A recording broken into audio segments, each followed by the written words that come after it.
Émission 712. Cette semaine, Lumberjanes Volume 1, Beware the Kitten Holy. En direct de Montréal, Québec, Canada, vous écoutez, oui, les mystérieux étonnants.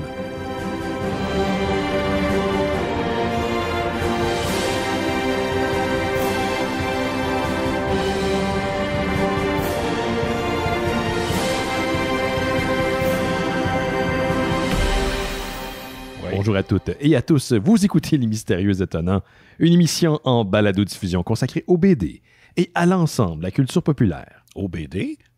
Pas mal tout. Benoît Mercier au micro et cette semaine, je suis entouré d'une équipe, genre, qui sont moites. C'est un peu moite. Les membres sont un peu moites. Ouais. Je voulais te présenter à l'instant le premier, et ça, je peux pas croire que j'y ai pas pensé pendant des années, faire un excellent joueur de poker. Simon Chénier. À cause de ma face, là? Ben, tu caches bien tes émotions. Ouais. Okay. On a habité longtemps ensemble, mais malgré tout, Incapable de me lire, hein? Très difficile. Très difficile. C'est plate, le poker, je m'excuse. Oui. J'ai essayé, là. Il y a eu comme la folie que c'était sur RDS, puis partout, j'ai jamais embarqué. Jamais embarqué sur le poker.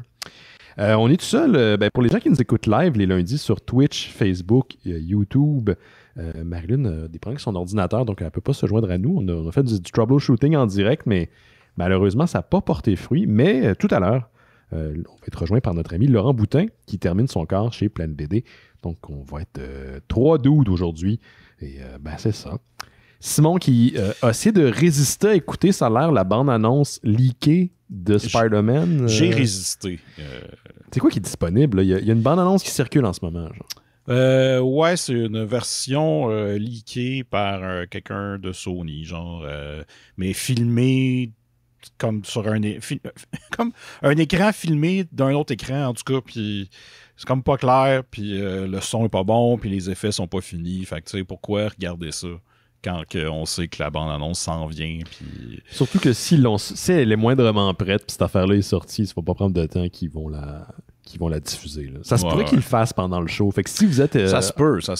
Ouais, si vous écoutez le show en direct là, les lundis, en ce moment, puis vous voyez le truc passer, envoyez-nous le lien. Ouais. On va faire un react vidéo avec beaucoup trop d'émotions pour se faire des likes. Mais là, la vraie, là, pas... Oui, pas la fake, là, pas la fausse bande-annonce. Veux-tu commencer une nouvelle cette semaine, Simon? Comment tu prends ça? Je peux bien commencer. Si tu veux, je peux te parler des sorties Blu-ray comme je fais d'habitude. Ben oui. Puis conserve ton énergie parce que j'ai pas envie de te voir t'évanouir de chaleur devant moi. Moi, je vais faire de même. Moi, pour l'instant, ça va. Okay. Je survis. C'est assez dégueulasse. Je sais pas, pour les gens qui habitent en Europe, je sais pas comment ça se passe là-bas, mais ici, c'est Montréal est chaude depuis quelques semaines. Ouais, puis ça arrête pas. Oui, c'est ça qui est troublant. Ouais, j'aimerais ça qu'il y ait un gros orage, là, puis qu'il mouille, là, puis que ça fasse du bien, pas juste de la petite pluie qui rend ça encore plus humide. Ouais, c'est ça, exact. Qu'est-ce que tu veux? Vas-y donc pour les sorties Blu-ray. Quelque chose que je suis content d'annoncer, mais que pas vraiment. Juste toi qui es content de ça? En fait, je suis juste content parce que j'avais comme oublié que ça existait, des films directs en vidéo. Ah, ouais. C'est de moins en moins populaire. Courant dans les sorties Blu-ray. Tu sais, oui, il y a des films directs en vidéo qui sont de qualité, là, tu sais, puis maintenant qu'il y en a qui sortent direct sur les services de streaming ou... en tout cas, des trucs plus légaux. C'est ça. Mais là, c'est parce que c'est avec des acteurs qui sont pas au top de leur forme, qu'on ramène dans des films. Ouais. Genre Bruce Willis, mettons. Mais là, le film s'appelle The Rebels of PT 218. Donc, un film de gros bateaux pendant la Seconde Guerre mondiale. Donc, voici le Google Translate. C'est le PT 218. 218. The Rebels of WW11 me raconte non seulement une histoire vraie, mais nous donne des détails jamais vus sur ce qui s'est passé en 1942. Au plus fort de la Seconde Guerre mondiale, l'océan Atlantique devient un champ de bataille mortel entre Alors qu'un sous-marin américain se bat contre les bombardements constants des forces allemandes. J'espère que tu as mentionné que c'était Google Translate pour pas que les gens à la maison pensent que tu as un anévrisme. Oui, c'est Google Translate. Ce qui n'est pas Google Translate, par contre, c'est qui joue dedans. Il y a évidemment Eric Roberts, Danny Trejo. Oh, wow, OK.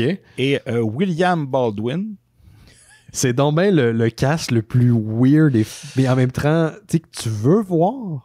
Tu veux voir ces gars-là réunis à une table et manger ensemble? Ouais. ouais, si on veut. Mais là, tu les vois. Tu sais, j'ai regardé le trailer, puis ça a l'air cheap. Tu sais, des plans rapprochés dans un sous-marin, fait que t'as l'impression que c'est juste un mur, le décor. Ouais. Puis, en tout cas, ce qui est probablement le cas, d'ailleurs. Ouais, c'est ça. Fait que c'est pour ceux qui trippent sur les vieilles vedettes qui jouent dans des décors de Deuxième Guerre mondiale, il y a ce film-là. D'ailleurs, il y a Mathieu Niquette qui écoute live qui dit le meilleur des Baldwin. Je sais pas c'est quel. Je sais pas qu'est-ce qui détermine c'est quoi qu'un Baldwin est meilleur qu'un autre. J'imagine qu'il y a une échelle. Ils sont combien? Ils sont déjà 4? Ils sont 4, ouais.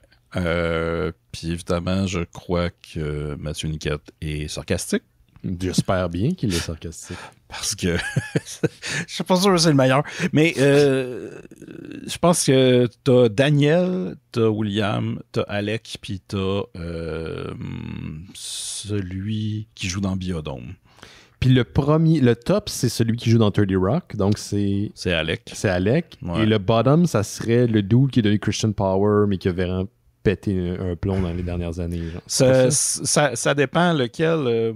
Pendant longtemps, c'était Daniel. Ouais. Mais je pense que c'est l'autre le plus jeune qui jouait dans Biodome. William, c'est celui qui a eu une mini-carrière dans les années 90 là, où il jouait dans des trailers érotiques. Là. Mais c'est ça. Fait que là, il joue là-dedans. Sinon, un autre film, direct en vidéo, c'est Rogue Hostage. Là, c'est avec John Malkovich et Thérèse Gibson. Thérèse qui joue dans les Fast and Furious. Oui. Je suis pas familier avec les Fast and Furious comme toi. Là. Tyrese, si vous avez vu. OK, oui, Tyrese. Okay. Donc, voici, c'est l'agent des services de protection de l'enfance et ancien Marine Kyle Snowden doit sauver un enfant immigrant d'un dangereux criminel qui l'a piégé ainsi que d'autres otages dans un magasin de quartier appartenant au beau-père controversé de Kyle. Le beau-père controversé, c'est John Malkovich qui joue un genre de politicien. Qui est aussi propriétaire du genre de petit marché. Puis ça, c'est comme une prise d'otage dans un mini-marché. Puis il y a de la bataille. Là. Ça n'a pas l'air super excitant. Non, c'est ça. Je soupçonne que tu vas pas l'acheter, celle-là. Non, c'est ça. Je vous parle de ces deux films-là, mais il n'y en a aucun qui m'intéresse. Là. C'est juste parce que j'étais content que c'est des films de 2021 qui sortent là. Direct en Blu-ray, c'est quand même quelque chose. Ouais. Prochain film, c'est The Borrower. Je sais pas comment prononcer du monde. The Borrower. L'emprunteur, si vous voulez que je le traduise. Un film de 91 qui sort sur Shout Factory. C'est avec Ray Don Chong et Don Gordon. Et voici le Google Translate. Les extraterrestres punissent l'un des leurs en l'envoyant sur Terre. Je les comprends. Oui. Moi, je voudrais pas être avec nous autres non plus. Non, c'est ça. L'extraterrestre est très violent et lorsque le corps qui l'occupe est endommagé, il est obligé d'en trouver un autre. Donc, c'est un gars qui emprunte des corps. Un extraterrestre qui fait du body hopping. Ouais, c'est ça. Fait que voilà. Tu sais, les épisodes de télésérie, il y a toujours une série ou toujours un épisode dans une télésérie où est-ce qu'il y a un épisode body humping. Ouais. Jumping. Ouais. Puis je les haïs, ces épisodes-là. Je sais pas pourquoi. Je les. Ah ouais, puis. Ah ouais, ça va être plein de quiproquos, là. C'est ça. Puis le gars ou la fille va faire ce que l'autre fait pas habituellement. Puis. Tu sais, c'est genre, c'est 6 saisons de. Pas Bewitched, là, l'espèce de Charm. Charm, c'était comme à chaque 2 semaines, c'était ça la thématique. Là. Okay. Il y en a une qui se faisait posséder. C'était quoi l'autre? Il n'y avait pas ça dans Smallville aussi? Oui, tout le temps. Ouais, tout le temps. Ça arrivait tout le temps. Il y avait 2 choses qui arrivaient dans Smallville. Toutes les filles se faisaient posséder. par des entités extraterrestres, de la magie ou whatever, ou il y avait Clark Kent qui arrivait trop proche, qui était trop proche d'une kryptonique quelconque qui les rendait berserk. OK. Mais ça revenait souvent. Ouais. Lana est devenue une vampire, elle est devenue une super-héroïne avec des pouvoirs. Il n'y a pas rien qu'elle n'a pas fait, là. C'est niaiseux, là, ce monde-là. OK. Ouais. Le prochain film, c'est pas... Comment je pourrais dire? Je vais parler du film en premier, puis après, c'est plus l'histoire derrière comment la compagnie a eu les droits qui est plus intéressant. C'est Overboard, un film de 87 avec Goldie Hawn et Kurt Russell. C'est le film où c'est une riche qui est dans un bateau puis qui tombe en bas du bateau puis elle perd la mémoire, puis là Kurt Russell fait semblant que c'est sa femme, puis là il est chez elle puis il tombe en amour, mais finalement quand elle retrouve la mémoire, ben là je suis une riche mais je suis plus heureuse, j'étais plus heureuse avec le gars qui m'a kidnappé. Fait que là elle retourne avec Kurt Russell. C'est ironique parce que c'est un vrai couple dans la vie. C'est ça. Mais l'affaire, c'est Severin qui sort ça. Puis Severin, d'habitude, ils sortent des trucs plus cultes ou d'exploitation.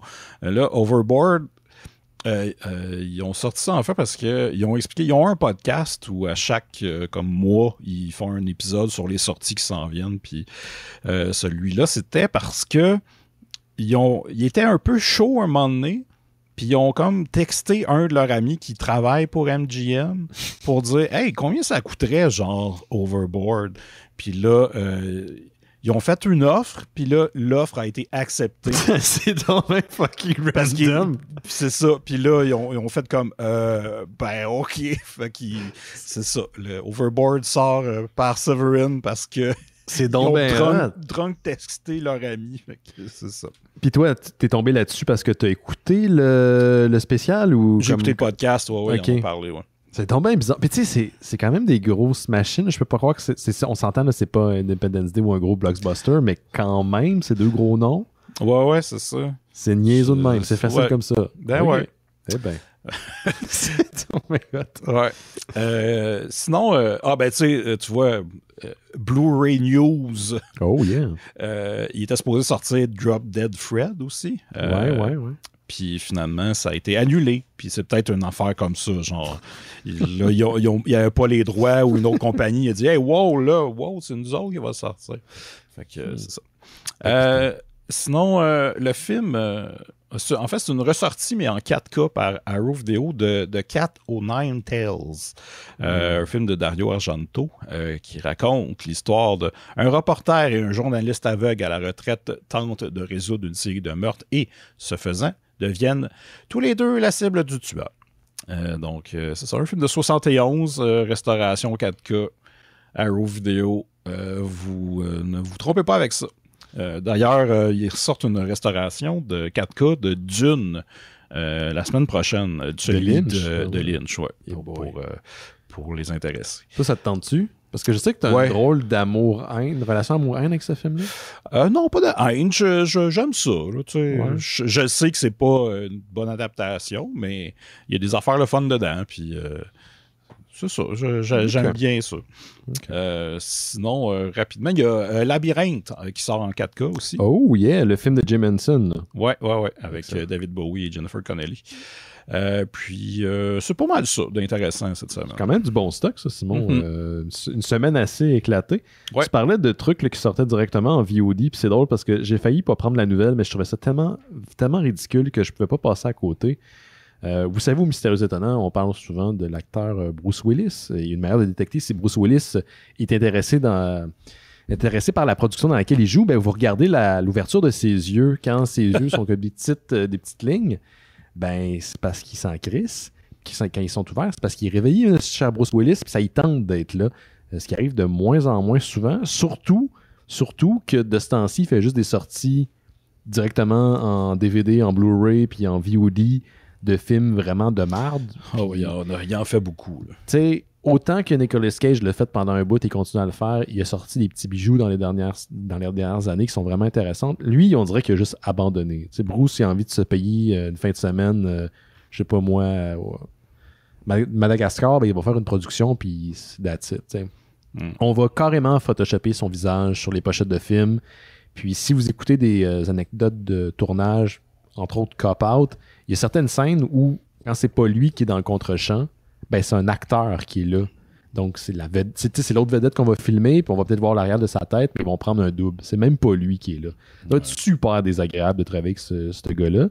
Et bien, il y a une compagnie russe qui a trouvé une manière, non seulement de retenir les services de Bruce Willis, mais aussi de faire en sorte que ses yeux sont ouverts. Donc, il a de l'air intéressé, Simon. On n'arrête pas le progrès. C'est une compagnie qui s'appelle Megafon. C'est une compagnie de téléphonie russe. C'est le deuxième plus important compagnie de téléphone cellulaire en Russie. Donc, ils ont demandé à Bruce Willis de pouvoir utiliser son image, d'utiliser des algorithmes deepfake qui sont de plus en plus sophistiqués et disponibles.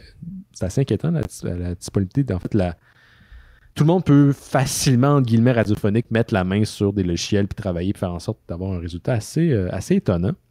Donc, ils ont utilisé environ 35 000 unités de contenu. On parle des images, on parle des vidéos.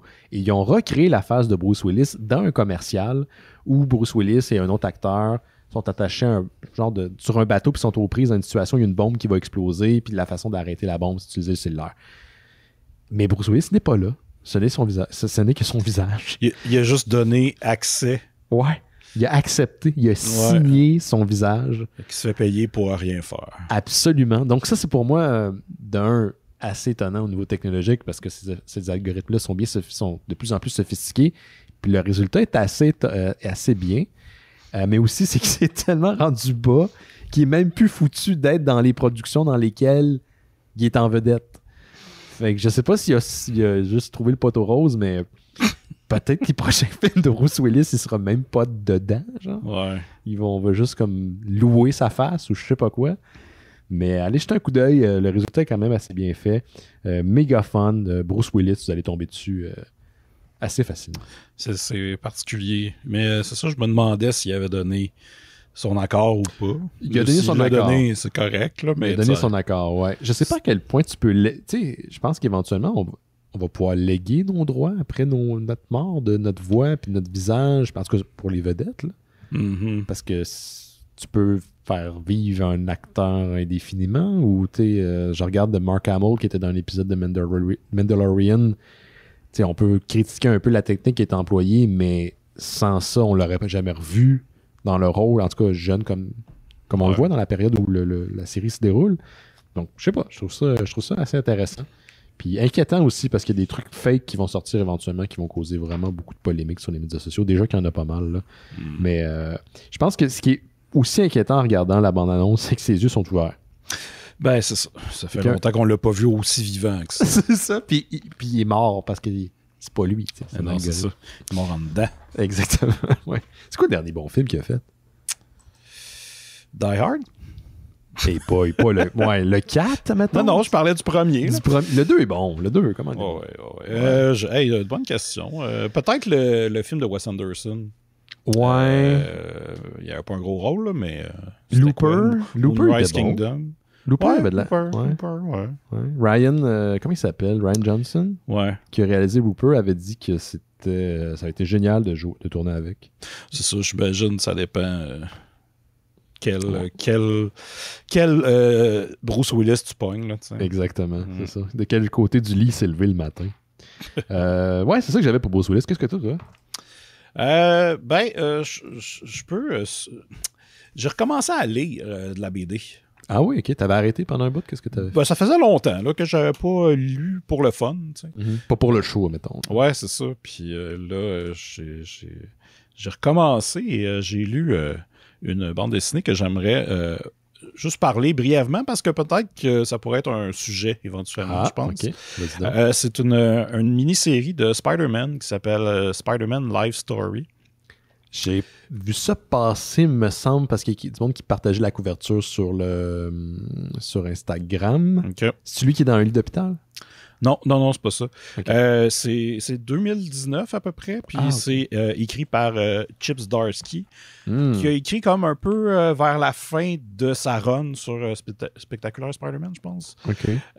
Puis, sauf que là, le concept, c'est que il y a 6 numéros, puis chaque numéro est une décennie, et on suit Spider-Man qui âge normalement.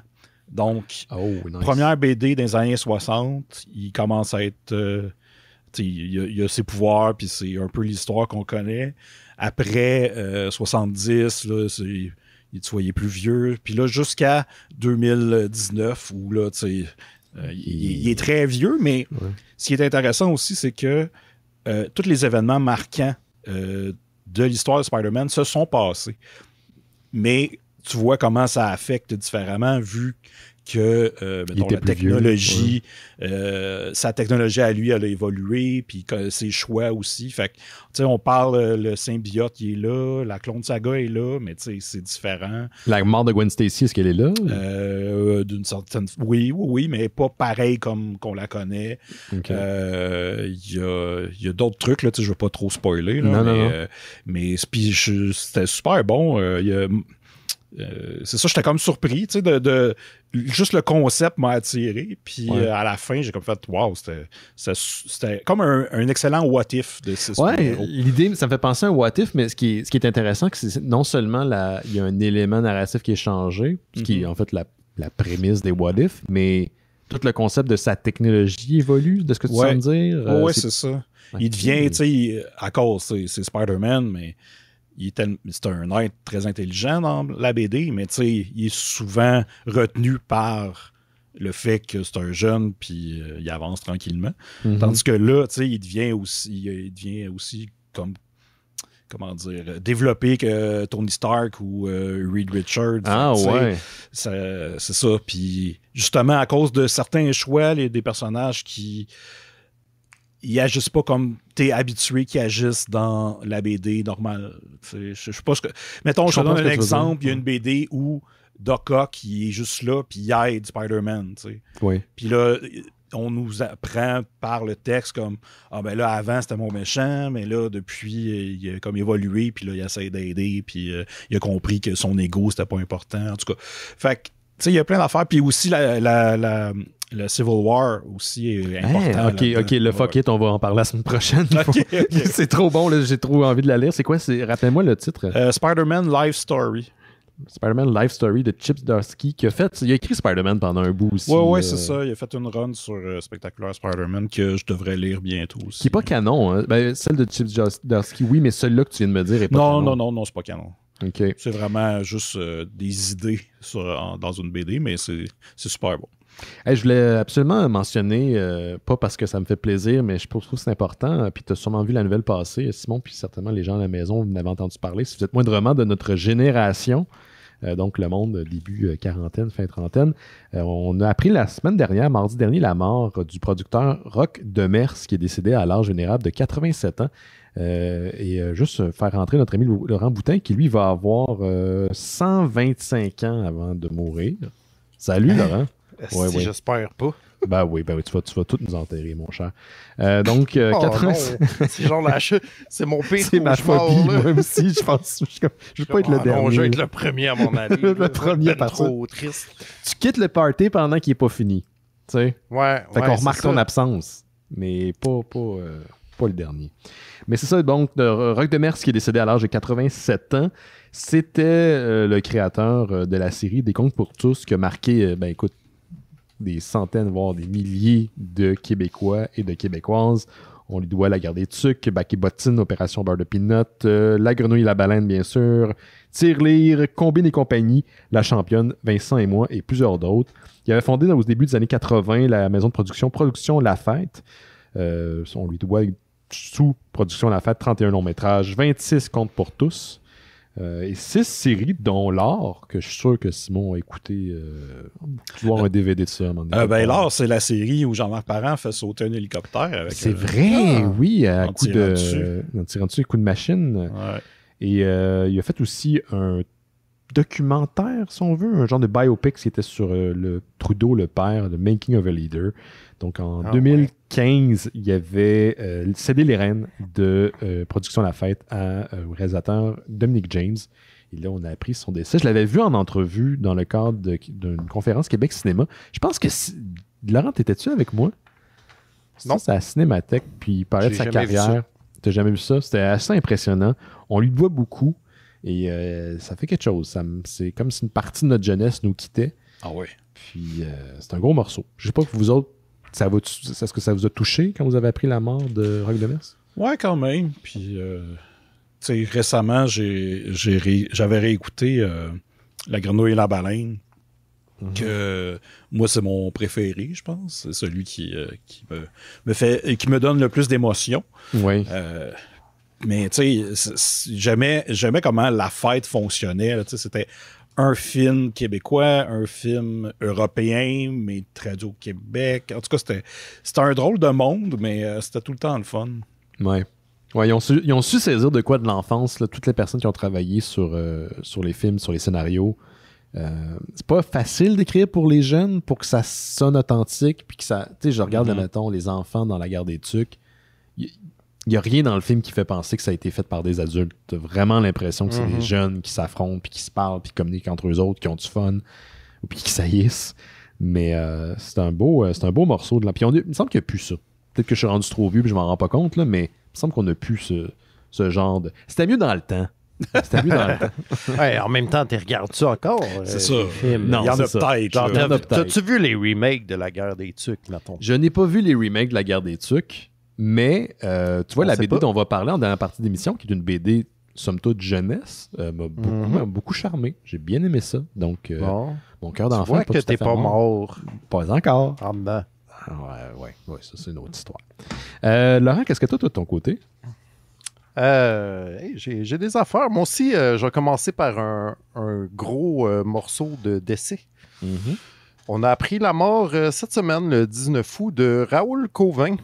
Peut-être que ça vous dit rien comme ça, mais je pense que tout le monde de notre génération a lu du Cauvin à un moment ou à un autre. Ça a vraiment été un gros pilier du journal Spirou. Il a fait, entre autres, les séries Les Tuniques Bleues, L'Agent 212, Cédric, Les Femmes en Blanc, Pierre Tombal, Les Psys. Puis ça, c'est genre juste comme la pointe de l'iceberg, là. Le gars, il a écrit pas loin plus de 400 albums. J'ai pas un nombre exact, mais c'est comme vraiment 400 impressionnant. albums, quand même. Ouais, on s'entend du 48cc, là, des albums européens, mettons. Mais Quand même. c'est quand même une grosse job. C'est plus que moi. Hein? Ben, ouais, c'est vrai. Plus que toutes nous autres mis ensemble. Ouais. Au moins. Au moins. Mais, fait que, tu sais, c'est ça, c'est comme un.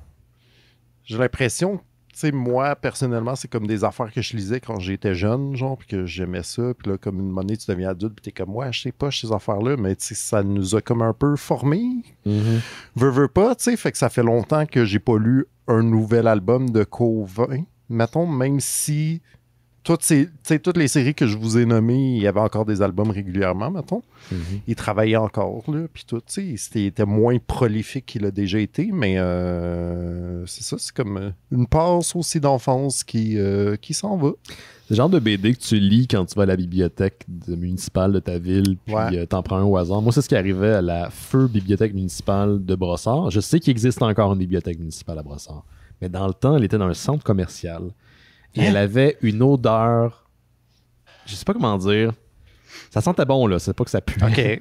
Déjà. Mais j'ai tellement associé la lecture dans ma tête et la bande dessinée à l'odeur de cette bibliothèque-là. Puis c'était un peu shady, là. C'était dans, comme je disais, un centre commercial tout petit, vraiment peu éclairé. Après, ils ont mis ça dans une grosse bâtisse moderne avec de la lumière, puis c'était pas la même chose. Mais je me souviens, j'allais dans la section BD, puis tu pognais des BD comme, mettons, c'est quoi le Léonard, là? Des choses comme ça. Ouais. Là, tu t'en tapes, là, je crème un Garage Isidore.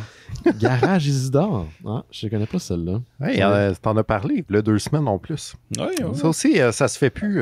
Ils ont discontinué, là, 1 mois. C'est Fait que vrai? si tu voulais compléter ta collection de Garage Isidore, tu ne peux plus.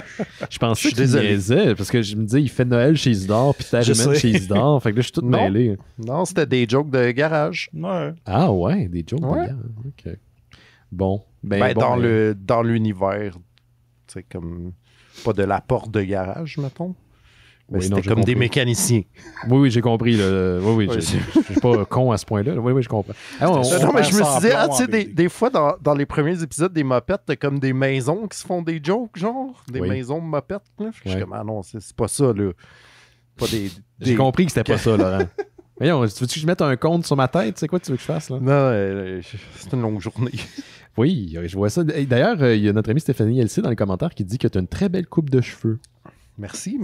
Hein, J'avais chaud. Ben oui, c'est ça. Je t'avais dit de couper ses favoris.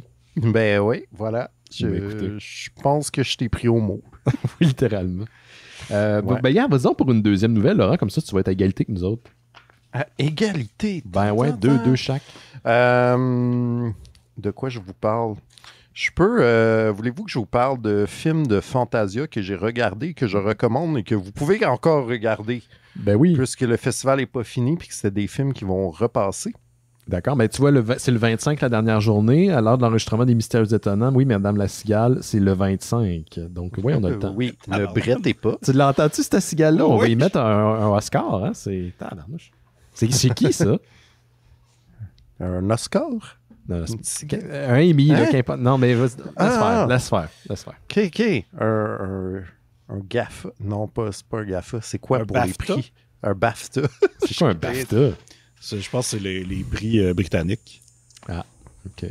Je sais pas, mais Donc, j'ai regardé 2 films de stop motion qui sont des projets de toute une vie. Ouais.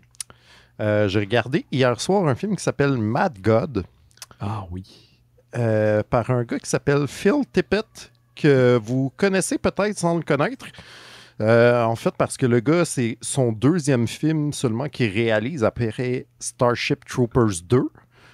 Fait que vous le connaissez sûrement pas pour ça. Par contre, le gars, il a fait des effets spéciaux. C'est genre un master d'effets spéciaux. Il a travaillé sur les Star Wars, sur Jurassic Park, sur Robocop, sur le premier Starship Trooper. Fait que c'est vraiment un gars d'effets spéciaux. Puis ça fait 30 ans qu'il travaille sur son film en stop motion qui s'appelle Mad God. C'est comme un projet genre que plus personne pensait voir un jour. Là. Puis là, ben, finalement, il y a eu la première nord-américaine hier soir à Fantasia. Donc, à l'Impérial? Non, c'était en ligne. C'est en ligne, OK. Ben, mystérieusement. Puis là, il rejoue demain mardi, donc probablement aujourd'hui mardi pour vous, les auditeurs qui ne sont pas en direct. Toute la journée, là, vous pouvez le regarder de 9h à 9h, je pense. Là. Puis je le recommande chaudement. C'est un film donc, en stop motion avec d'autres types d'effets spéciaux et d'animation aussi. Je suis incapable de vous dire de quoi ça parle. Ouais. Mais c'est une expérience de cauchemar immersif comme j'en ai rarement vu. C'est vraiment incroyable. C'est genre vraiment des couches et des couches de longs plans séquences de stop motion où t'es comme OK, wow, il se passe ça, comme wow, où ça s'en va. Puis là, à chaque fois que t'es comme OK, je pense que je catch, puis là, il se passe de quoi de complètement fucked up que t'auras jamais imaginé dans ta vie. Fait que c'est comme si c'est votre jam, c'est vraiment impressionnant. Si vous tripez sur les effets pratiques, mettons, puis les films qui ressemblent à rien, pour vrai, moi, j'ai un peu capoté. J'étais éreinté. J'ai comme... Je pense que la seule fois que j'ai sorti aussi épuisé d'un film, c'était quand c'était Gravity, là. Genre, qui m'avait comme crispé après mon siège, mais là, c'était juste comme tellement de couches d'affaires. C'est ça, comme j'y repense, puis il y a tout le temps tellement d'éléments à analyser que des fois, je suis comme, ah, mon Dieu, il y avait ça. Mais il n'y a pas d'histoire aussi, quand genre... tu dis que tu n'as pas compris ce qui se passe. Il y en a comme une. On suit un personnage qui descend dans différentes couches d'une espèce de monde vraiment fucked up. Là. Mais tu sais, pour vrai, le médium que je trouve qui s'apparente le plus à Mad God, c'est la peinture de Jérôme Bosch, le peintre médiéval. Je ne sais pas si vous vous rappelez. C'est comme toutes sortes de petits tableaux puis de petits personnages dans une super grande toile où il se passe vraiment des affaires fucked up. Là. Puis des fois, on voit le même là, de genre quelqu'un que dans une de ses peintures, il y a une partition de genre de pets. Puis quelqu'un a essayé de jouer la partition des pets. Genre, mettons, c'est le genre de... Ah, non, là, tu m'as perdu. Je te suivais jusqu'à là. Ah, ben, vous checkerez ça. Vous checkerez ça. Je vais taper ça sur Internet, partition de pets. Je suis sûr que ça va bien sortir. Ouais, essayez en anglais, ça va être. Ah, oui. Mais ouais, ça c'était vraiment incroyable. Puis j'ai regardé un autre film qui est conceptuellement assez semblable. Ça s'appelle Junkhead. Cette fois-ci, c'est par un Japonais qui s'appelle Takahide Hori. C'est aussi un film en stop motion dans une dystopie. Ce film-là a seulement pris 7 ans à faire comparé à 30 ans à l'autre. Fait que tu bof. Mais c'est aussi vraiment un nice ride dystopique, justement. C'est comme une vraie tête, mais dans un corps de robot qui descend dans des couches à la recherche de quoi pour recréer l'humanité. Puis là, il y a des créatures vraiment fucked up, là, genre... mi-chemin entre des xénomorphes puis des affaires vraiment weird de Cronenberg, genre. Et tabarnouche, ça, c'est pas... ouais. C'est plus... quand même plus straightforward que Mad God, mais c'est aussi vraiment une belle ride. L'animation est aussi vraiment incroyable, là, mais ça aussi, c'est comme très cauchemardesque, mais je trouvais aussi que pour ce genre d'univers-là, de dystopie vraiment violente, il y avait aussi comme beaucoup de personnages comme super aidants et empathiques. Je trouve ça ce qui était vraiment surprenant, tu sais, comme l'environnement est hostile, mais les gens, même si tout le monde est déformé et mutant, sont quand même fins. Okay. Ça fait changement. Puis sinon, ça, je ne m'éterniserai pas là-dessus parce que Justine Smith en a parlé la semaine passée, mais j'ai aussi regardé Beyond the Infinite 2 Minutes, aussi un film japonais d'un gars qui peut se voir 2 minutes dans le futur via son ordinateur qui relie le café d'en bas avec son ordi en haut. Là. Puis pour vrai, c'était vraiment le fun. C'est vraiment toute une ride. Là. Puis c'est genre incroyable. L'idée de départ était assez exceptionnelle. Oui, mais tu sais, même au début, t'es comme, OK, je pense que je vais me tanner vite, mais il trouve tout le temps des nouvelles idées pour faire ça. Puis tu sais aussi, c'est comme... c'est filmé one take. Je sais pas à quel point, mais j'ai pas réussi à avoir de cut. Pour tout, tu sais, puis tu vois tout le temps les gens, mettons, ils se parlent avec eux-mêmes à l'écran, puis là, ils sont comme, vite, ça fait presque 2 minutes, il faut que je descende en bas me dire la même chose, puis là, tu vois tout le temps l'envers de la médaille, tu sais. Ouais. Je suis comme, comment ils ont géré ça, tu sais, comment... Mais c'est une troupe de théâtre japonaise qui était derrière, donc je sais pas si ça est venu influer dans la mise en scène, influencer dans la mise en scène, ou influencer plutôt la mise en scène. Juste de reproduire exactement, tu sais, comme filmer one take, puis de reproduire exactement 2 minutes plus tard ce que tu viens de faire devant un écran, puis tout, oui, c'est filmé d'un autre angle, mais ça a vraiment l'air d'être eux qui se parlent à travers le temps, genre, je trouve ça fucked up. OK. Mais c'est vraiment le fun. Cinéma.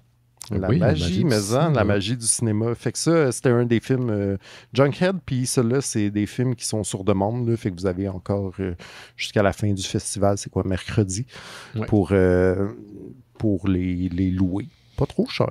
Mais l'adresse du site internet, c'est fantasiafestival.com pour des gens qui sont intéressés à aller voir les films. Mad Dog me tente beaucoup. Probablement la dernière fois, on avait un bon moment qu'on puisse voir le film. Là. Je sais pas à quel point ça fait c'est ça, c'est tout. Honnêtement, des films que je sais pas comment ou pourquoi, comment vous pourrez les revoir après. Là, j'ai vu que Beyond the Infinite 2 Minutes, il y aurait une sortie sur... c'est pas Arrow Video, mais ils travaillent avec Arrow, là, une compagnie des UK. Là, fait que, tu sais, ça, il va sortir en Blu-ray comme à l'automne, je pense. Là, mais les autres, fouille-moi. Simon, qu'est-ce que tu avais de ton côté? Ben, je peux continuer dans la magie du cinéma en vous parlant de films que j'ai regardés dans les 2 dernières semaines. J'ai regardé F9 de Fast Saga. Wow! Donc, oui, le 9e Fast and Furious. C'est très stupide. Ah non, dis-moi en plus. C'est le fun. Ouais, mais toi, t'aimes ça, t'aimes ces films-là. C'est très stupide. Oui, mais là, ça atteint des niveaux de stupidité qui n'ont pas de bon sens. Puis, c'est... Je te dirais qu'à un moment donné, le film, il y a comme des set pieces, parce que, évidemment, c'est ça qui arrive, des grosses scènes d'action.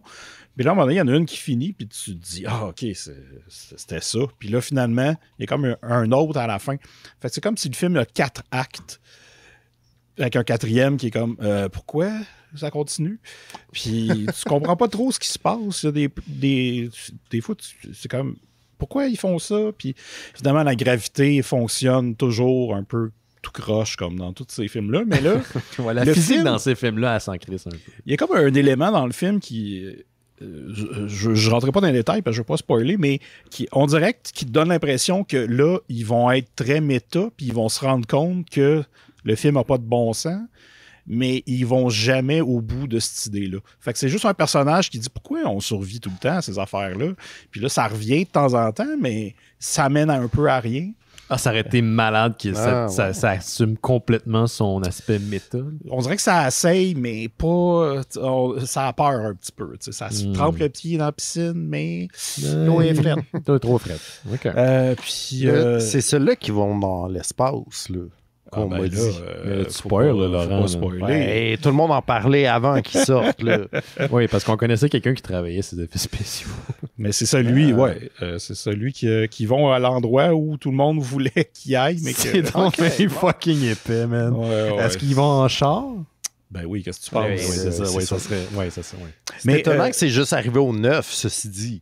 Oui, c'est ça. Mais je pense qu'il fallait mettre un tapis avant de se rendre là. Tu viens de quand même dérouler le tapis des autres films. Tu viens de quand même dire que c'est absurde, mais on parle du 9e film d'une franchise. Oui. Ouais. Puis, toutes les franchises d'horreur finissent par aller dans l'espace. La seule affaire que je dirais qui est bon à un premier niveau. Et là, l'affaire, c'est qu'il faut avoir vécu toute la saga pour avoir une petite émotion. Il y a un petit PA. Ben, il y a un des personnages, Han, qui revient à la vie. Fait que, il était mort dans le Tokyo Drift, mais il était aussi mort à la fin du 6. Parce que les deux se passaient en même temps. Mais là, il revient. Je n'expliquerai pas comment. Mais aussi, dans le film, on ramène le héros du 3e, qui était un personnage random, qui s'en allait au Japon faire du drift, là. Oui. C'est lui que j'ai écouté le plus, je pense, d'ailleurs. Puis lui, il revient, puis c'est lui, avec deux autres qui étaient dans Tokyo Drift, qui inventent la technologie qui fait qu'ils vont dans l'espace. Puis là, à un moment donné, à la fin, quand il revoit Han, qui était son ami dans le 3, qui était mort, là, les deux se font un petit hug, puis comme ils sont contents de se revoir, puis là, comme « Ah, c'est nice ». Tu sais, s'ils ramènent pas de Paul Walker, moi, je serais pas impressionné. Fait que... écoute-les, tu vas voir. OK. Oh, shit, il y a du time travel dans pas long, là. Ça serait malade. Mais c'est ça. Sinon, j'ai continué Excuse-moi, j'ai d'avoir une image de comme juste... comment il s'appelle? Torello? Comment il s'appelle le personnage de Vin Diesel? Toretto, hein, c'est ça? Ouais, les Toretto. Il attend un coin de rue, là, à une lumière, puis là, il y a comme un char qui arrive à côté, puis c'est la DeLorean, genre. En tout cas. Wow. Mec est à peine Internet. Peut-être un jour. Il en reste 2, là, fait que... c'est le 11. Ils ont fait ça à 11, c'est un peu bizarre. Ouais. Je savais pas que c'était annoncé. Ouais. Ben, je pense qu'ils voulaient juste faire un 10, mais là, ils ont tellement d'affaires à dire qu'ils vont se séparer en deux. OK, ouais. Tu sais comment ça marche. Ça va être le 10 part 1 and 2. Genre. Le Infinity War et Endgame du Fast-verse. Ouais. C'est ça. Sinon, j'ai continué dans les films de Jackie Chan. J'ai écouté... honnêtement, je pense pas que j'en ai parlé. J'ai écouté The Protector, qui est un film de 85 qui a fait aux États-Unis. En fait, c'était une des tentatives de... comment dire, de percée américaine de Jackie Chan. Puis là, il joue un policier de New York que son partner se fait tuer. Puis là, il va le venger en se mettant avec un autre partner. Il y a une fille qui se fait kidnapper. Il s'en va à Hong Kong. Puis il fait des affaires. L'affaire, là, c'est que c'est très 80 et c'est pas beaucoup Jackie Chan. Il est là, mais il ne fait pas ce qu'il fait d'habitude. Fait qu'il est comme utilisé drôlement. Il est plus sérieux. Il sacre. Il saigne. Il saigne. Ouais, c'est rare pour Jackie Chan. Il tire du gun. Il fait quelques cascades, oui, mais pas tant. Fait que c'était comme... Tu sais, c'est correct, mais je suis content de ne pas avoir commencé par ça. T'aurais pas continué. Non, c'est ça. Il manque lui qui se fait mal puis qui fait juste comme avec les mains. Là. Parce que, mais c'est ça. Sinon, il se pointe les mains partout dans ses films. Hein? Ouais, c'est ça. Sinon, j'ai écouté les 4 IP Men. Oui, Ip Man. Ip Man. Avec Donnie Yen. Oui, j'ai adoré ça. C'est bon. Est-ce que tu les avais déjà écoutés? Non, c'est ça. T'avais jamais vu? Fois. Oh my God, OK. Le premier est excellent. Oui. Le deuxième, il est le fun, mais c'est Rocky IV. Rocky IV, oui, c'est ça. Sauf qu'il y avait Sammo Hung dedans, puis là, j'étais content parce qu'il est dans plein de films de Jackie Chan. Le troisième, Mike Tyson, il sert à rien. Non. Il est là, mais... Il fait son Bruce Willis pour encaisser le chèque. Ouais. Puis le 4, c'est le fun. Il y a Bruce Lee qui est là. Puis... Hein? Oui. Oui. Puis, pas le vrai Bruce... Tu sais, Laurent, excuse-moi, il faut expliquer à Laurent. Pas le vrai Bruce Lee. Un acteur Je sais qui pas, l'interprète. Ouais, mais c'est une meilleure version de Bruce Lee que dans Once Upon a Time in America. Là, où je sais pas. Non, c'était quoi? Once Upon a Time in Hollywood. Puis c'est ça, il y a des bons combats, mais les méchants qui sont un peu trop méchants pour rien, là... c'est très... Non, nous autres, le karaté, c'est meilleur que le... C'est très, man. Ça, c'est très... Ouais, c'est ça. Mais ça m'a fait découvrir Donnie Yen, que j'avais juste vu dans Rogue One. Fait que... Le 1, là, au niveau de ses techniques de combat, la chorégraphie de combat, j'avais jamais vu ça auparavant. Je suis pas vraiment ferré en film de kung-fu puis de karaté et compagnie, là, mais je me souviens que je l'avais vu dans le cadre de Fantasia, d'ailleurs. Et j'étais cloué à ma chaise. Je capotais. Ouais. C'est débile. Pendant longtemps, on va hyper le combat final entre lui et un soldat japonais de l'occupation en Chine qui est justement expert de karaté. Puis, bon, il va y avoir un sacré combat. Non. Donnie Yen va laver le plancher avec ce gars. Il n'y a aucune chance. C'est débile. Puis c'est ça. Après, j'ai écouté aussi un film avec lui qui s'appelle Flashpoint. C'est Johan qui me l'a suggéré, en fait. Puis ça aussi, c'était très bon. Sauf que je pense que je m'attendais à plus de combats, mais le combat de la fin, il était merveilleux. OK. Puis sinon, tu sais, j'ai d'autres choses, mais on peut passer à d'autres nouvelles. Ouais, j'ai un petit truc que j'ai noté. Je suis tombé là-dessus la semaine passée, puis j'ai pensé à toi, Simon, parce que ça parle de Noël. Pour les gens qui ne le savent pas, Simon a un podcast chez les Mystérieux Étonnants qui s'appelle Noël chez Isidore, qui l'anime avec Étienne Forêt. Et c'est dédié au temps des fêtes. J'oublie tout le temps le petit tagline là, pour les dépendants affectifs du temps des fêtes et tous les autres. Il faut le dire, c'est comme ABC. Coudon M, y arrive-tu avant N ou pas? Faut que je le chante pour le savoir. C'est la même chose avec le slogan du podcast de Simon et d'Étienne Forêt. Donc, c'est une nouvelle de Star Wars. Simon, c'est arrivé peut-être 2 fois qu'on habitait ensemble, peut-être plus, où on s'est dit, coudon, on pourrait écouter le Star Wars Holiday Special. Puis à chaque fois, on oublie que c'est vraiment long. Et t'as l'impression que ça fait 2 heures que tu l'écoutes, mais ça fait juste 30 minutes. Ce film-là fait... C'est pas une joke, là. Le film est extrêmement long. Surtout si vous l'écoutez avec les bandes annonces. C'est 2 heures. C'est 2 heures. Ça dure 2 heures. Les pubs, tu veux dire. Oui, c'est ça, les pubs, merci. Mais bon, vous le savez, pour les gens qui ne le savent pas, le Star Wars Holiday Special a été diffusé une seule fois à la télévision américaine en 1978. Et après, George Lucas n'a voulu rien savoir de ce spécial-là. La légende dit qu'il aurait dit que s'il pouvait détruire individuellement toutes les copies bootleg du spécial, parce que c'est la seule manière de pouvoir l'écouter aujourd'hui, il le ferait. D'ailleurs, une version avec les pubs sont disponibles en ligne, vous pouvez le retrouver. Il y a Mystery Science Theater aussi qui a fait une commentary track où il va commenter le spécial en direct, puis c'est super drôle. Mais depuis ce temps-là, c'est devenu culte puis légendaire, si vous voulez, auprès des fans de Star Wars. Et ça n'a jamais été canon. Mais là, il y a quelque chose il y a un Star Wars Holiday Special qui va devenir canon, en quelque sorte. Attends. Oui, je m'abjecte. Oui, vas-y donc. C'est ça? Je m'objecte. Oui. Wow.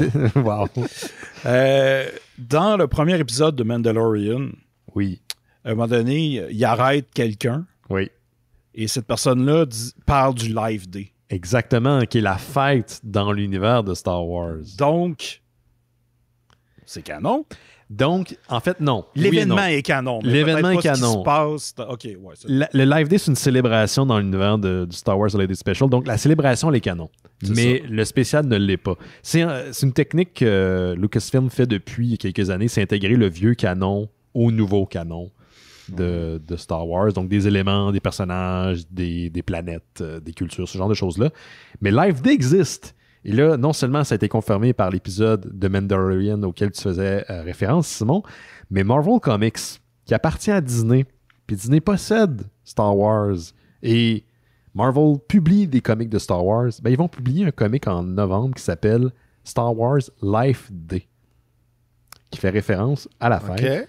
Et c'est un one-shot, donc c'est un numéro de 40 pages, écrit par une trolley de personnes, là, Kevin Scott, Justina Ireland, Jody Hauser, Stephen Orland. Il y a un dessinateur seulement qui est annoncé pour l'instant, Evan Fiorelli. Il y en a d'autres qui vont se joindre à l'équipe. Donc, c'est plein de petites histoires qui se passent dans le cadre de Live Day, mais il y a une histoire principale avec Chewie puis Han Solo. Et la pochette a été diffusée. Dessus, tu vois des Wookiees dans leur fameux toge rouge, là, comme dans le spécial des années 70. Donc, il y a une référence directe. C'est pas l'adaptation du spécial de 78, mais ça se passe dans le cadre des célébrations de ça. Donc, c'est quand même un petit clin d'œil. Ça sort, c'est comme je l'ai dit, en novembre. 4,99 US. C'est quand même pas si pire pour le Star Wars Live Day. C'est une grosse joke qui arrête pas de grossir, mais je suis curieux. Je suis vraiment curieux. Il n'y avait pas sorti sur Disney Plus à Noël passé le genre Lego Star Wars Holiday Special? C'était un clin d'œil à ça aussi. Mais il n'y avait pas de lien narratif avec... OK. Je l'ai pas vu, je l'ai manqué, mais puis là, j'attendais le prochain Noël. Moi, j'ai beaucoup hâte au Guardian of the Galaxy Holiday Special. Ouais. Parce que je me demande s'ils vont pas faire comme le spécial de Star Wars, c'est-à-dire... Oui, il y a des sketchs, mais il y a aussi des performances musicales.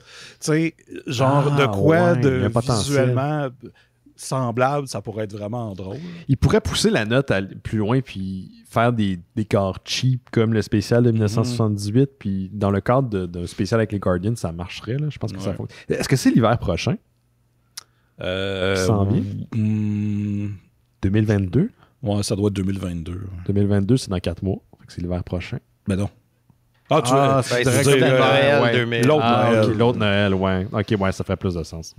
OK. Ben, c'est ça pour Live Day. Je vais essayer de mettre la main dessus, puis si je peux, je vais vous en parler, mais peut-être un truc que tu pourrais explorer. Noël chez Isidore. Ah ouais, pourquoi pas. À un moment donné, qui sait. Qu'est-ce qui te restait, Laurent? Ben, moi aussi, j'ai une nouvelle de Noël. Oh, wow, Colin, c'est dans l'air du temps. Ça s'en vient. J'ai vu une nouvelle aujourd'hui de Hardman Animation, qui est un studio que j'aime beaucoup, responsable des Wallace et Gromit, entre autres, et de Shaun the Sheep, qui annonçait que le prochain mini-film de Shaun the Sheep, ils font souvent genre une demi-heure, mettons, prendrait l'affiche le 3 décembre prochain sur la BBC en Angleterre et probablement sur Netflix ailleurs dans le monde. En tout cas, au Canada, ça sera sur Netflix. Et ça sera un film de Noël. Ça va s'appeler The Flight Before Christmas. Voilà. Fait que moi, je suis tout le temps ravi de voir des Shaun de Sheep. C'est très réconfortant comme style d'animation. Ah ouais, vraiment. Je me souviens les Wallace and Gromit jouaient aussi à Radio-Canada durant le temps des fêtes. Là, ils faisaient comme des compilations où ils faisaient jouer en série. Là. Il y a de quoi que... Je sais pas, de juste voir Wallace et Gromit manger des craquelins avec du fromage. Là. Ça pourrait être ça le spécial, puis je serais heureux. Ouais, moi, c'est définitivement ma zone. C'est ça, ma zone confortable. Genre. Exact. Ouais. Mais fait que c'est ça, c'était juste une petite nouvelle là-dessus, mais moi je suis bien excité de tout ça. 3 décembre. 3 décembre, ça s'en vient. Te restais-tu quelque chose, toi, Simon, de ton bord? Je peux vous parler de 2 autres films que j'ai regardés. Là, on tombe dans le série B. J'ai écouté un film qui s'appelle Fatale Déviation. Film de 1998, qui est un film d'arts martiaux irlandais. Irlandais. OK. Ouais. D'arts martiaux, là, pas de combat de ruelle. Non, c'est ça. D'arts martiaux, c'est un gars qui sort d'une école d'arts martiaux, qui rentre chez eux, puis là, sa maison est défaite, puis là, je sais pas trop. Il défend une fille dans un supermarché, puis là, évidemment, il se met contre lui des gens de la mafia locale, puis là, il faut qu'il les kick jusqu'au dernier.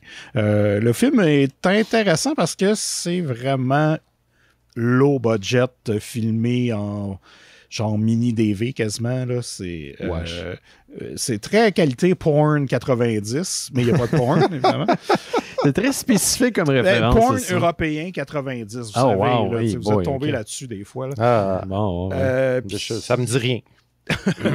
puis c'est ça, le film perd un peu de... Ben, c'est souffle à un moment donné quand ça devient un film de combat il y a comme une scène où il doit combattre des doutes dans une arène, dans un monastère alentour de quelques moines et un public de drunk. Là. C'est là que ça s'essouffle. Oui, étrangement. Ça a l'air malade quand Ça a tu l'air dis. du meilleur En bout, tout cas, Je sais.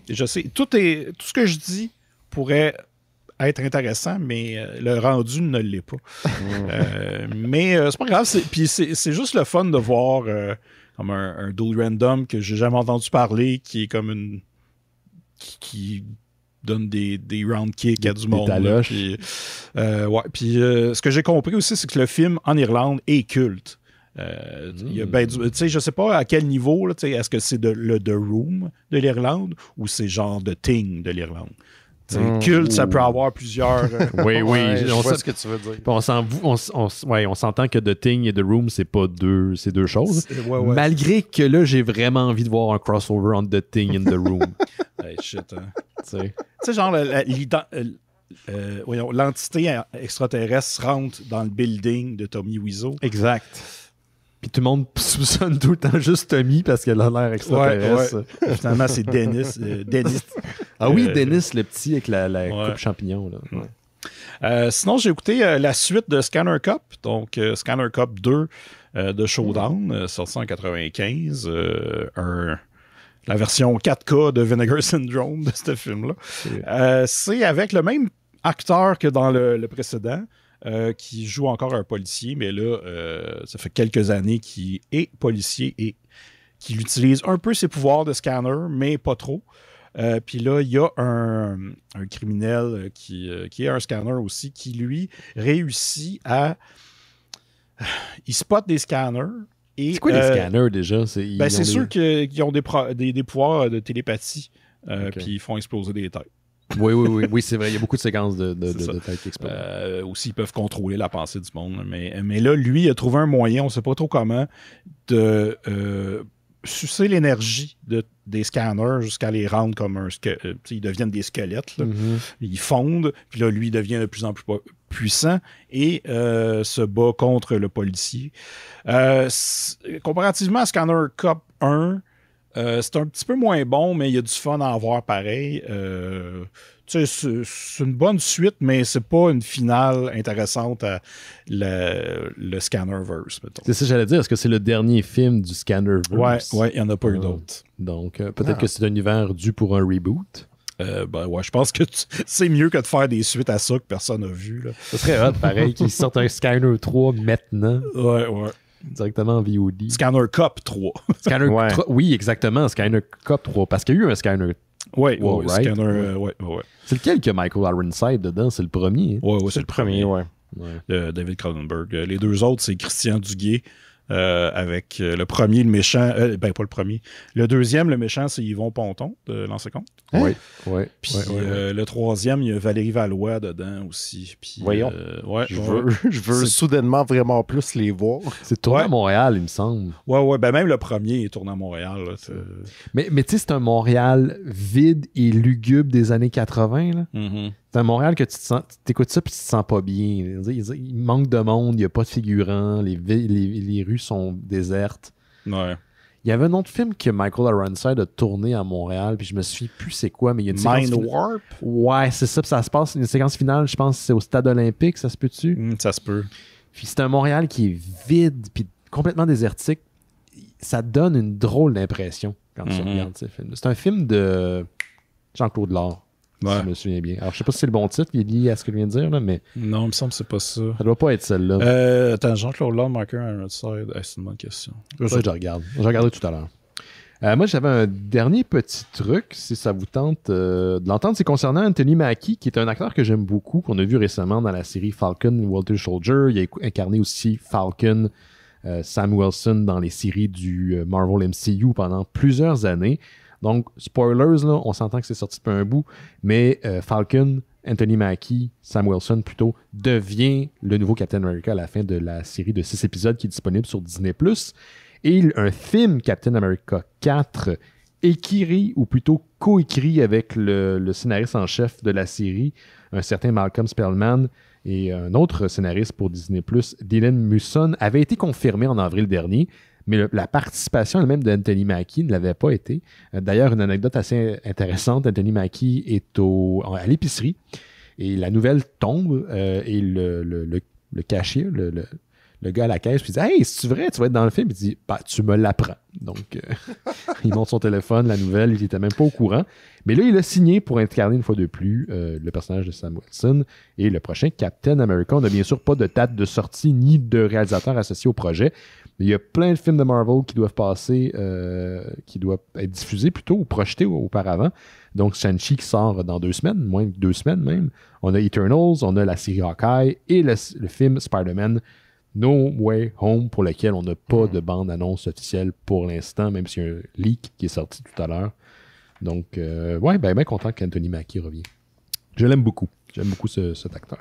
Est-ce qu'il y a quelqu'un qui a un truc à rajouter avant d'y aller? Rien de pertinent. Moi, j'ai un truc à vous poser comme question. Attends, c'est intriguant. Qu'est-ce qui c'est quoi le pas pertinent? Ah, OK, bon, excuse-moi. Non, j'ai commencé à lire Annihilation. L'événement cosmique qu'il y a eu chez Marvel, genre début 2010 peut-être. Ouais, c'est ça. Avant.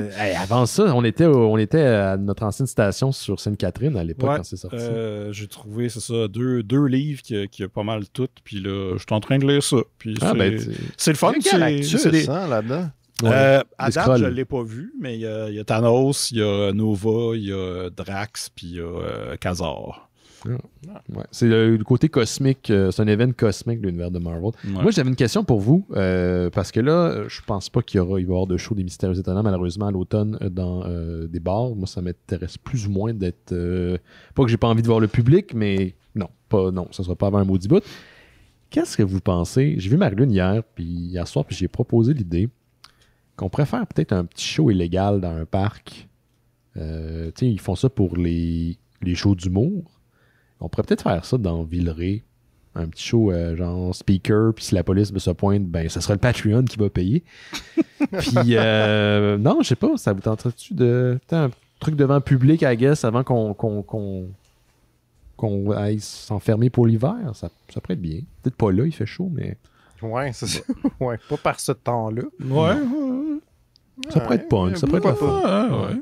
Si vous savez à la maison comment rendre ça possible, parce que le problème, c'est pas de trouver des speakers, c'est de pouvoir trouver une plug. Trouver une plug pour pouvoir mettre ça après une génératrice qui va nous fournir en électricité pendant assez longtemps pour qu'on puisse faire le show, parce qu'il faut aussi l'enregistrer, ce show-là.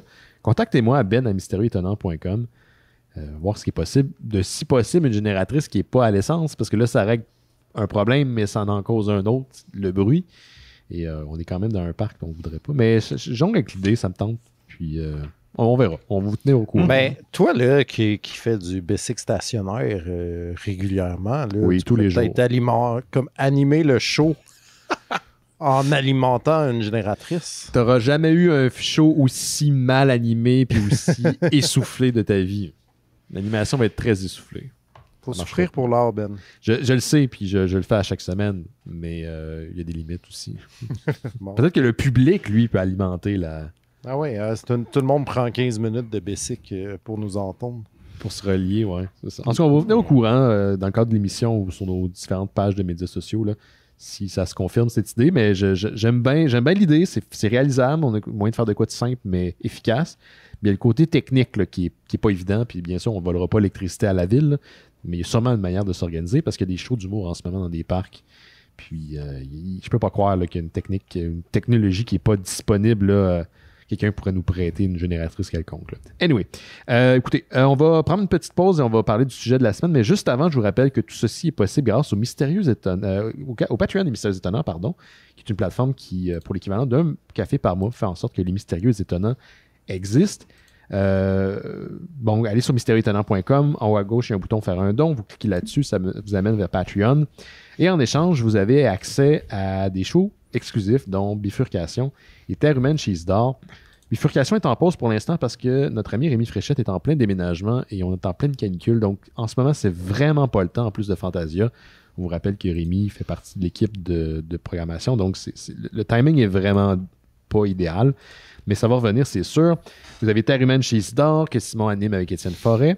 Mm-hmm. Là, j'ai vu d'ailleurs ce week-end qu'Étienne Forêt était passé à Tu me niaises 2. Oui. Les gars de Sexe Illégal sont allés l'interviewer à Sainte-Adèle et ils ont beaucoup parlé de Terre humaine chez Isidore. Ouais. Disponible exclusivement sur notre Patreon. Puis il y a eu comme un boost à un moment donné, puis j'étais comme, qui est allé?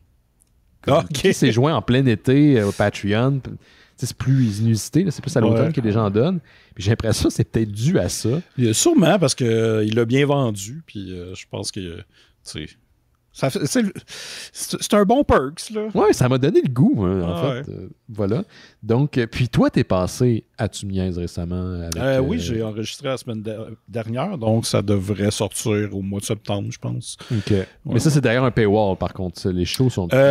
Au début, quand ils sortent, il y a un paywall. Puis je pense peut-être un mois après, là, il est disponible pour tout le monde. OK, parfait. Donc, aussi, votre contribution fait en sorte qu'on fait Noël chez Isidore, encore une fois avec Étienne Forêt et Simon Chénier. Et Terre Kaiju, qui est un podcast sur les grosses bébites qui se tapochent. 6 épisodes disponibles partout. La première saison, elle est terminée. Elle va recommencer quelque part en automne. On est disponible sur Apple Podcasts, Google Podcasts, Stitcher, Spotify, Twitter, Instagram, Facebook et mystérieuxétonneur.com. Merci de votre contribution. On prend une petite pause et on revient dans quelques instants avec Lumberjane Volume 1, Beware of the Kitten Holy. Vous écoutez Les Mystérieux Étonnants, on va maintenant parler du sujet de la semaine. Et cette semaine, c'est une bande dessinée publiée chez Boombox, Lumberjanes Volume 1, Beware of the Kitten Holy, de Grace Ellis, Noel Stevenson et Brooklyn et Allen. Donc, c'est une bande dessinée jeunesse qui met en vedette un groupe de jeunes filles qui sont des scouts, mais des Lumberjane scouts. Donc, ils passent un été dans un... Comment je peux dire ça? Un camp de vacances où des choses mystérieuses se passent. On a April, Mal, Molly, Ripley et Joe. Les jeunes filles on s'occupe d'elles par... En fait, il y a une monitrice qui s'appelle Jen qui les surveille et la chef du camp s'appelle Rosie. Le premier trade, donc le premier volume de la série, contient 4 numéros. Et à travers ces numéros-là, on suit les filles qui trouvent des trucs étranges autour du camp et de la forêt dans laquelle ils sont. Un genre de grotte souterraine où il y a des statues qui parlent, où ils doivent affronter des gladiateurs de pierre avec des têtes d'oiseaux. Il y a une tour pas loin d'un lac qui contient peut-être d'autres indices à savoir ce qui se passe en fait dans cette région-là. Il y a sans doute un mystère plus important et c'est essentiellement ça. Je pense que je n'ai pas d'autres choses à dire. Pas mal ça, oui. Je vais commencer. J'ai beaucoup aimé ça. C'est la bonne BD jeunesse. J'ai trouvé ça dynamique. J'ai trouvé les personnages attachants. Ça m'a fait beaucoup penser à Gravity Falls, qui est une série d'animation que j'aime beaucoup. C'est pas aussi, c'est pas aussi profond que Gravity Falls. Il n'y a pas autant de références puis de payback. Peut-être qu'à long terme, oui, parce que la série a continué, mais ça, je sais pas. Mais ça reste, même si c'est écrit pour les enfants, de la bonne série jeunesse, celle que les adultes peuvent suivre puis y trouver un intérêt. Au point où je me demande qu'est-ce qui se passe, puis c'est clairement une figure derrière les événements du boisé qui contrôle tout. C'est tout lié au même mystère, puis je veux savoir c'est quoi. Fait que j'arrive à la fin de la série, puis je me dis, le premier numéro, je me dis, voyons, qu'est-ce qui se passe? Qu'est-ce qui se passe? Puis je veux savoir c'est pourquoi il y a ces indices qui sont cachés, puis ça mène à quoi? Donc, je suis bien intrigué, puis j'ai beaucoup aimé ça. Toi, Simon, comment t'as trouvé ça? J'ai trouvé ça le fun. J'ai aimé la camaraderie entre les personnages.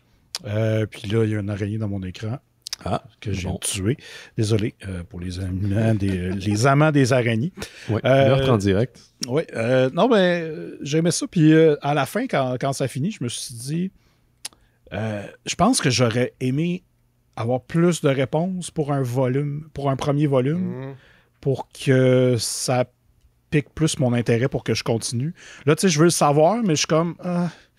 je sais pas. Mais j'ai aimé ça, là. C'est juste que on dirait que pour un premier volume, j'aurais aimé plus de viande sur l'os. Coudonc, je fais plein d'analogies cette semaine. On fait ça quand on a des coups de chaleur. Moi aussi, je cherche mes mots aussi. Ouais. Donc, comme toi, Laurent, comment t'as trouvé ça? T'avais-tu déjà connu... oui, en fait, j'avais lu ce même numéro-là il y a quelques années déjà. Puis ça m'a vraiment fait plaisir de le relire. En fait, je me suis rappelé pourquoi j'avais aimé ça comme ça. Je comprends, Simon, en fait, on dirait qu'on fait juste rajouter des éléments de mystère ou des péripéties, mais qu'on a jusqu'à date aucune réponse. Mais en même temps, on dirait que je m'en fous dans le sens que ce qui m'intéresse le plus là-dedans, c'est leur interaction à elle comme groupe d'amis, tu sais. Je trouve vraiment que les personnages sont vraiment le fun, tu sais. C'est 5 filles scouts qui sont toutes super différentes, tant en caractère que physiquement et tout, mais je trouve que, tu sais, c'est une belle... je trouve plate que Marilyn n'est pas là pour en parler, là, mais representation matters, là, comme elle dit. Puis je trouve qu'il y a vraiment de tout. Puis tu sais, c'est pas non plus... je trouve que ça a réussi à contourner des clichés. Il y en a une des 5 là, qui est clairement la petite fille qui est pas comme que tu te demandes ce qu'elle fait dans les scouts, là, qui est celle qui se maquille, genre, puis qui se coiffe bien, puis tout. Mais c'est aussi elle qui est la championne de bras de fer, qui est botte des culs de statue, tu sais. Fait que je trouve que ça réussit à contourner certains clichés, tu sais, celle qui a l'air un peu plus butch, mettons, comme plus peureuse aussi, tu sais, des fois, puis ou sinon, ils s'échangent ces rôles-là et tout, puis t'en as une qui est complètement... comme de toute évidence TDAH, là, qui est juste comme all over the place tout le temps, mais genre, il est super, là, tu sais, comme... Ça devient une force en même temps, tu sais, comme juste que il y a l'excellent bout avec les Yetis, là, qui sont comme « Ah, shit, on va se faire péter la gueule par des Yetis. » Mais non, finalement, leur offre des biscuits. Puis là, ça règle leurs problèmes. J'étais comme... Tout ça, là, c'est super dynamique, c'est bien écrit, il y a des surprises quand même. Puis, non seulement j'aime aussi, mettons, la vibe et l'univers, là, qui est un peu... je sais pas tout à fait X-Files, là, mais tu sens que ces filles-là font partie d'un ordre que le reste de leur gang de scouts ne sait pas, tu sais. D'ailleurs, on voit pas le reste du groupe des scouts. Non, c'est ça, mais même, tu sais, leur chef là, de Sizen, tu sais, ils sont tout le temps en train de la ditcher parce qu'elle est pas membre de ça, genre. C'est comme moi, nous, on a des mystères à résoudre, genre, puis faut que ça, le reste des activités normales, genre. Mais j'aime bien ça. Ça rappelle beaucoup l'esprit du camp de notre ami Axel. Oui. J'ai eu des vibes... ben, c'est con, ça, mais... Comment je peux dire ça? Ben, c'est des filles dans un camp de vacances. Là, aussi, oui, mais ce que j'allais dire, c'est que le genre ou le sous-genre camp de vacances a tellement été exploité à plein de sauces, autant dans le cadre jeunesse que dans le cadre de films plus adultes comme Wet Hot American Summer ou la série Wet Hot American Summer. C'est comme il y a des codes puis il y a des trucs qui reviennent, puis la fameuse compétition ou entre les différentes unités, les Sizen, comme tu disais là, Laurent, entre les gens qui habitent dans des baraques ensemble, compétition entre d'autres camps, c'est des clichés qui reviennent tout le temps. Puis on nous laisse faire un peu dans la BD, mais c'est pas c'est jamais du déjà vu ou du pré-mâché. J'ai l'impression que c'est frais puis c'est nouveau. Même à un moment donné, t'as le groupe de filles qui va rencontrer les Scouting Lads, qui sont le groupe de scouts masculins d'un autre camp voisin, qui sont super straight, toute la gang. Puis genre, bon, il va y avoir une compétition. Non, au contraire, ils se complètent super bien, ils deviennent amis, mais tu vois qu'ils sont un peu plus réservés que les filles qui sont plus énergiques. Puis, fait que, malgré les codes puis les genres exploités par le comment je pourrais dire, le sous-genre de camp d'été, ça reste nouveau puis frais. Mais contrairement à vous deux, j'aurais aimé ça plus d'éléments du mystère qui englobe le boisé et le camp. C'est ça qui me manquait un peu. Mais je comprends qu'il y a beaucoup de stock quand même quand tu considères que c'est juste 4 numéros. Là. 4 numéros, puis c'est pas... Tu sens pas que c'est précipité, puis tu sens que c'est maîtrisé. C'est parce qu'ils sont allés avec parcimonie, puis ils se sont tempérés, puis ça fait du bien. Au niveau du rythme, c'est pas tout le temps à 110, mais malgré que tout est comme éclaté, puis rempli d'énergie, il y a une bonne balance, puis ça m'a beaucoup plu. Puis l'art est très sirupeux, hein. J'ai l'impression que c'est de l'encre noire, c'est des grosses couleurs là, pleines. Je pensais pas aimer ça comme je l'ai aimé, puis finalement ça m'a conquis. J'ai été capable J'ai vraiment apprécié. Il y a, si je peux me permettre, une des scénaristes, je pense que c'est Noelle Stevenson, qui dessine aussi, puis qui a fait un autre, un genre de gros one-shot qui s'appelle Nimona aussi, qui est plus du fantasy aussi,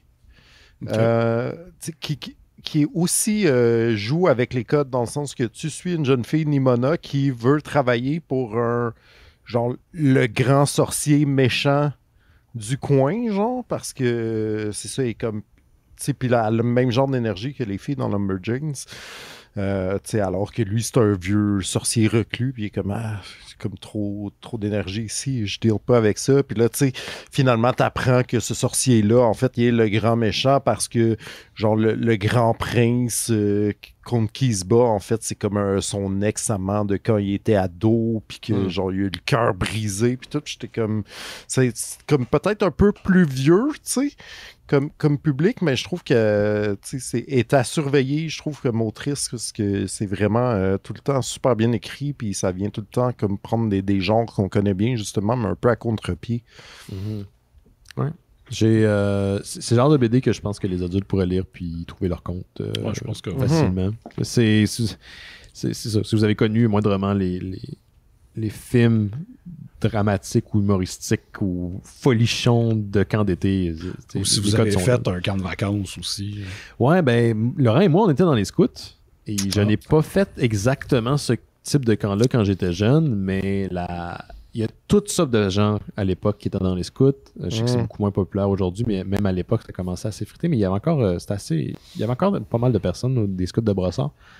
Puis il y a ces types-là. Il y a du monde plus réservé qui sont là parce que leurs parents les forcent. Il y a d'autres qui sont plus énergiques puis ils prennent l'énergie de tout le monde. Puis ouais. Puis ça fait des troupes qui sont des fois très éclectiques, mais qui se combinent bien, comme la vie, comme la société en fait. Puis ouais, j'avais un petit peu ce sentiment-là de... Ça me rappelait mes années de scout. Ouais, moi aussi, mais il y avait moins d'animaux weird avec 3 yeux. Ouais, il y avait moins de renards avec 3 yeux, puis de la magie, puis des statues. Ouais, c'est ça.